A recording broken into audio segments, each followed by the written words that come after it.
네, 동물 실험과 대한 그것이 알고 싶다. 그 두 번째 시간, 오늘은요, 동물대체시험법의 실제 사례와 우수한 국내 기술을 소개하는 시간을 가져보도록 하겠습니다.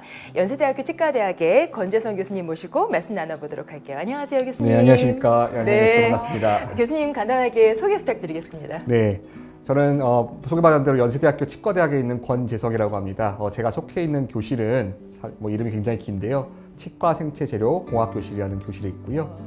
치과에서 많은 재료들을 쓰는데 시멘트라든지 때우기 치료할 때 쓰는 금리 이런 것들, 또 치과용 임플란트 이런 것들을 쓰는데 그런 재료들을 연구를 하고 또 학생들에게 교육하는, 그리고 동물대체시험법도 관련해서 연구하고 있는 그런 사람입니다. 네, 반갑습니다. 네, 반갑습니다. 사실 그 앞에 인트로에서 보셨던 동물대체시험법 분야의 노벨상이라고 하는 러쉬 프라이즈 2020의 사실 수상자기도 하세요.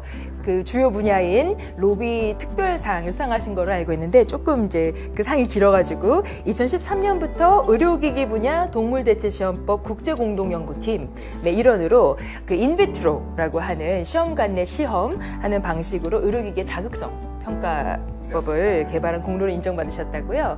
구체적으로 이게 어떠한 연구 기술인가요? 네, 제가 연구하는 분야가 이제 의료기기에 관련된 분야 중에 하나가 있는데요. 그 의료기기의 경우에는 사람에게 쓰기 전에 이제 안전성을 검증을 해야 됩니다. 사람에게 써도 안전한지를. 그 중에 하나가 이제 여러 가지가 있는데, 세포독성 시험이나 세균을 이용하는 시험도 있지만, 자극성 실험이라는 게 있습니다. 우리 몸에 적용됐을 때 피부에 자극을 주는지 안 주는지 하는 시험이 있는데, 여태까지는 그 시험이, 그리고 현재까지도 그 시험이 그 토끼 피부에다 적용을 해서 시험을 하고 있고, 그럼으로써 굉장히 많은 토끼들이 희생을 되고 있어요.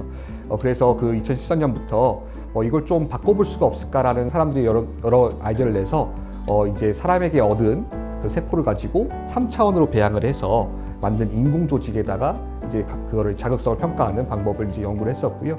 그게 이제 연구가 잘 돼서 국제 실험실 간 실험을 하고, 또 많은 사람들이 또 이제 연구를 많이 해서 이거를 국제 표준으로 개발을 해서 이제 올해 국제 표준으로 발간이 됐고요.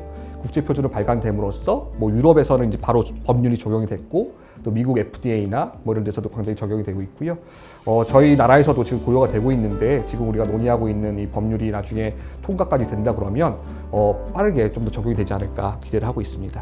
네, 말 그대로 4차 혁명 시대를 맞이해서 첨단 기술이 아닐 수 없을 것 같아요. 다시 한번 수상을 축하드립니다. 감사합니다. 네, 고생 많으셨습니다. 감사합니다. 근데 교수님 아까 소개를 하실 때 치과대학에 계시다고 하셨어요. 네, 근데 치과대학과 동물실험 이게 도대체 무슨 상관이 있는가 궁금하신 분이 많이 계실 것 같아요. 네, 맞습니다. 사실 제가 치과대학에 있다고 하면은 사람들이 동물 실험, 그리고 특히 동물 대체 시험법과 무슨 관계가 있길래, 또 오늘도 이렇게 러쉬 왔는데 무슨 관계가 있길래 여기 왔나라는 생각을 많이 하시는데요.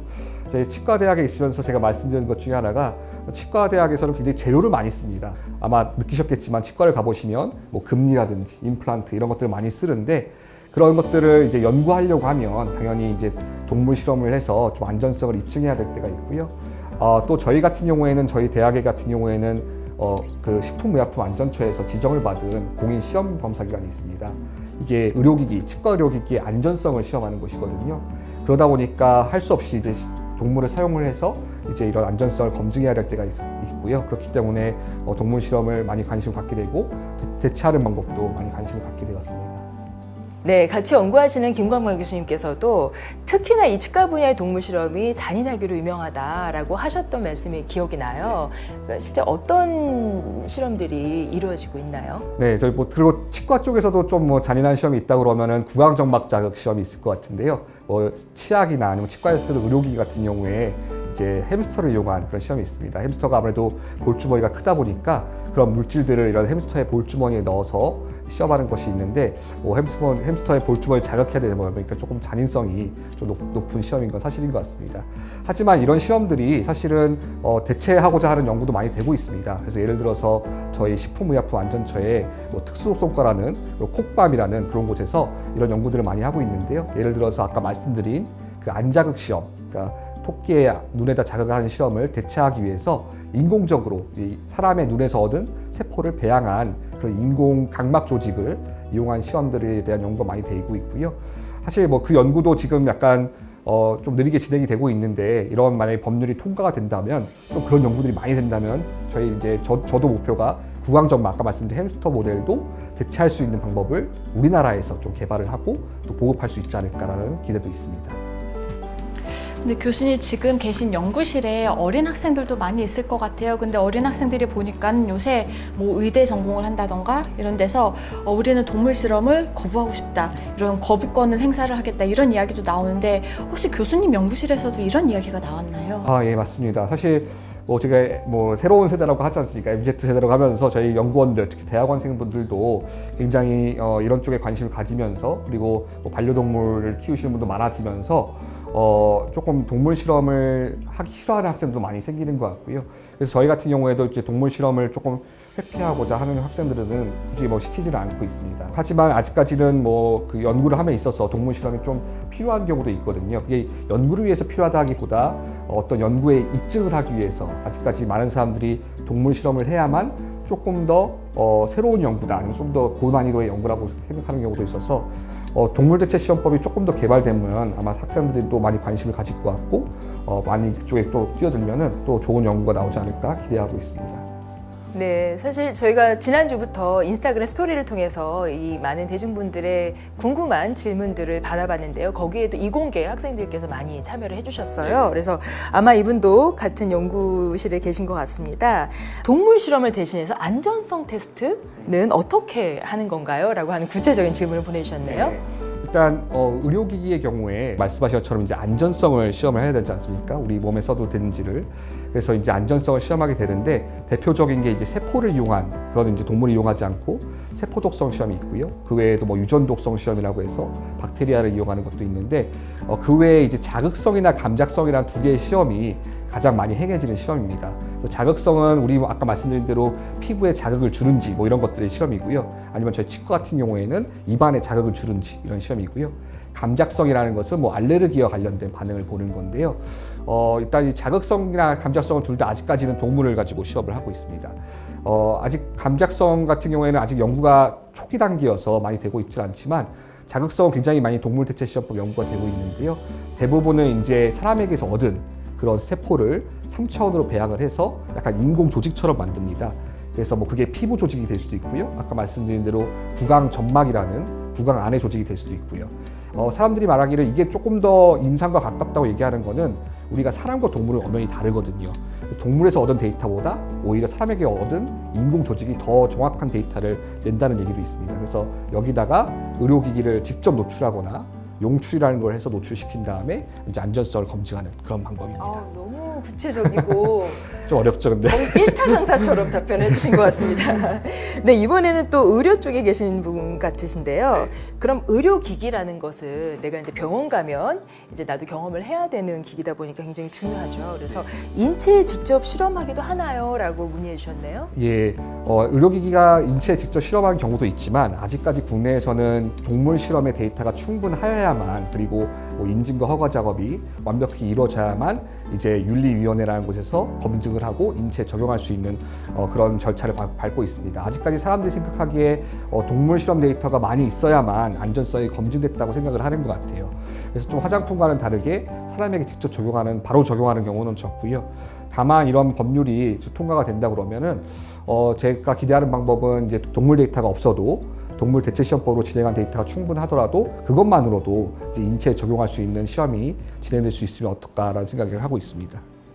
아까 앞에서부터 계속 나오는 단어가 의료기기, 이 말씀을 네, 자꾸 맞습니다. 해주고 계세요. 근데 의료기기라는 게 실제로 뭔지 좀 잘 모르시는 분들이 많으실 것 같아요. 의료기기의 예시가 어떤 게 있나요? 예, 사실 의료기기가 어떤 분에게는 굉장히 생소하실 수도 있을 것 같아요. 최근에는 그래도 이제 그 K-바이오 열풍이 불면서, 그리고 우리나라가 코로나 방역을 잘 하면서 의료기기를 좀 들어보신 분도 있을 것 같아요. 예를 들어서 우리가 코로나 진단 키트 이런 것도 다 의료기기거든요. 근데 치과에서 사용하는 대표적인 의료기기라는 것은 예를 들어서 아까 말씀드린 보철물을 붙이는 시멘트라든지 인상제라든지 임플란트 이런 것들이 다 의료기기거든요. 어떤 치료의 목적이나 진단의 목적을 위해서 사용하는 그런 기기를 의료기기라고 하고 있습니다. 그래서 이런 의료기기 시장이 굉장히 커지면서 많은 사람들이 또 관심을 갖고 있고, 그러면서 이제 의료기기의 이제 시험법에 대해서도 많이 관심을 갖는 것 같습니다. 교수님 말씀을 듣고 보니까는 우리가 신약 쪽으로만 그렇게 동물 실험이 많이 된다고 알려져 있는데 생각해 보면은 제가 치과 가는 그 들어가는 순간부터 의자에 앉아 있을 때 보이는 그 기구들이 전부 다 동물 실험이 된다고 그렇게 이해가 되는 것 같아요. 그 교수님께서도 아까 특히나 이제 치과 분야에서 이런 대체 기술이 많이 있지도 않고 또 대안을 마련할 노력이나 지원도 부족하다고 하셨는데 외로운 길을 걸어오셨을 것 같아요. 선구자 입장에서. 현재 가장 연구하시면서 힘든 부분은 어떤 게 있을까요?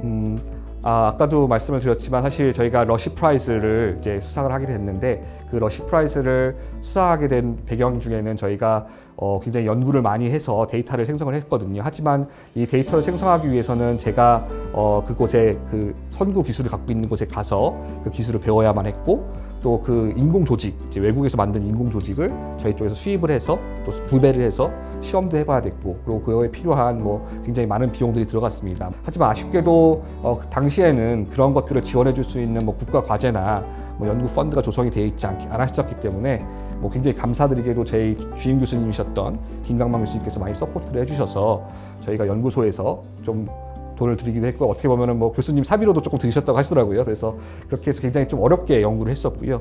가장 어려운 거를 뽑는다면은 아무래도 그런 서포트할 수 있는 비용이나 관심이 적었던 게 아닐까 생각하는데 이번에 이런 법률이 통과된다고 했을 때 그래서 가장 관심을 가졌던 부분은 이게 되면은 그래도 그나마 어차피 개발도 해야 되니까 나라에서 좀 이런 펀드도 개발을 하고 또 어떤 투자도 많이 있지 않을까라는 기대를 갖고 있습니다. 그러면 좀 이제 거의 마무리하는 단계에서 앞으로 정말로 내가 치대 아니면은 뭐 의대 이런 쪽으로 전공을 하면서 동물 대체 실험을 이렇게 직접 개발을 하고 싶다 하는 학생들도 있을 것 같아요. 그런 학생들에게 조언의 한마디가 있으시다면? 사실 뭐 치과대학도 그렇고 의과대학도 그렇고 대부분의 학생들이 들어왔을 때 이제 가장 많이 하고자 하는 건 사실 뭐 개원을 해서 의사가 되거나 치과 의사가 되고자 하는 길이겠죠. 뭐 어쩔 수 없는 게 그런 목표로 많이 들어오시는 게 맞는 것 같고요. 하지만 전부는 아니더라도 일부의 학생들이 좀 이쪽에 관심을 가지고 있다면 굉장히 좋을 것 같습니다. 이게 이런 것들을 하는 것이 있어서 굉장히 보람된 일이거든요. 저도 이걸 하면서 제가 반려동물을 키우고 있는데 이제 반려동물을 볼 때마다 굉장히 자랑스럽고 제 자신이 자랑스럽고 창피하지 않는 내가 너를 위해서는 아니지만 너 같은 종을 위해서 이렇게 도움을 줄 수 있다라는 그런 것들이 생각을 하면서 굉장히 많은 기쁨을 누릴 수가 있고 또 굉장히 다양한 사람을 만날 수가 있거든요. 제가 언제 어디 가서 이렇게 러시아에 계신 분이나 HSI에 계신 분들 만나뵙겠습니까? 그래서 그런 것들을 생각할 때 굉장히 좋은 기회인 것 같고 또 재밌는 분야이기 때문에 많은 관심을 가지면 좋을 것 같습니다. 네, 오늘 교수님 통해서 이렇게 실제 그 현업의 사례를 들으니까 이 법안이 하루빨리 통과가 돼야 되겠다라는 생각이 드는데 마지막으로 이제 막 시작한 이 동물대체시험법 제정안 통과를 위한 서명 캠페인을 위해서 한마디 해주신다면? 네, 저희가 저희 지도 교수님도 그렇고 저희 이제 제가 속해 있는 동물실험대체법 학회에서도 그렇고 항상 이런 법률이 언젠가는 만들어지지 않을까라고 저희 교수님들과 또 임원님들과 농담을 한 적이 있거든요. 근데 드디어 이 법률이 이제 발의가 되고 통과를 이제 눈앞에 두고 있는데 진짜 잘 돼서 통과가 되면서 저희의 꿈이 이루어졌으면 좋겠습니다. 많은 분들이 이 법률에 대해서 이 법률이 생기면 또 다른 규제가 아닌가? 이 산업계를 목재는 거 아닌가? 왜냐하면 원래 하지 말아야 될 것들을 해야 된다든지 원래 하고자 했던 것을 다른 방향으로 해야 되기 때문에 좀 그런 것이 아닌가라고 생각하실 수가 있는데 제가 생각하는 건 좀 다릅니다. 왜냐하면 이게 이런 실험을 하기 위해서는 당연히 또 인공 조직도 개발이 되어야 되고요. 또 시험법도 개발이 되고 그럼으로써 그런 것들을 만드는 회사들도 생겨날 수가 있고 또 고용 창출도 될 수 있고 또 아까 말씀드린 대로 연구비가 조성이 되면서 수많은 사람들이 연구 그 능력을 가질 수가 있거든요. 그렇기 때문에 산업계에 굉장히 큰 도움이 될 거라고 생각을 하고 실제로 뭐 프랑스나 미국 같은 경우에도 이런 산업 분야가 굉장히 커지고 있습니다. 뭐 일본도 마찬가지고요. 그렇기 때문에 그런 이게 단순히 뭐 정치적이나 아니면은 뭐 어떤 윤리적인 목적의 법률이 아니라 우리 산업계에도 큰 도움이 될 수 있다는 법률이라는 것을 좀 이해해 주셨으면 좋을 것 같습니다. 예, 화이팅입니다. 네, 감사드립니다. 네, 우리가 동물 실험에 대안을 찾는 일은 동물 보호 이상의 조화로운 세상을 위한 공존 또 상생을 의미합니다. 교수님께서 말씀해 주셨다시피 우리나라의 우수한 이 연구 기술력과 또 이 어마어마한 일자리 창출의 그 부가가치적인 효과들도 기대해 볼 수가 있겠는데요. 잔인한 동물 실험을 멈추고 그리고 하루빨리 이 더 많은 기술들이 개발되고 더 널리 보급되고 더 쉽게 이용할 수 있도록 이 재정안 통과를 위해서 여러분 서명 캠페인에 동참해 주십시오. 오늘 귀한 시간 같이 해주시고 또 그 아낌없는 조언과 또 실제 사례를 말씀해 주신 우리 교수님께 다시 한번 큰 박수 부탁드립니다. 고맙습니다. 감사합니다.